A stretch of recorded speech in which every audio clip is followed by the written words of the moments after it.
Welcome back mga katropa, this is JR De La Peña from Kuya JR TV on TikTok, YouTube, and Facebook. We received the best-selling R Top R na nakakapagpalago ng buhok.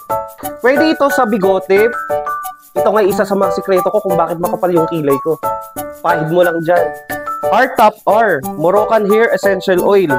Ito'y nakakapag-repair ng buhok at nakakapagbigay ng smooth and shining hair. It prevents hair loss.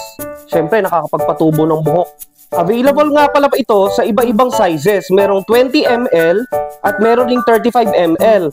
So naglagay ako ng yellow basket link dito sa baba. Click mo na lang para makabili ka na.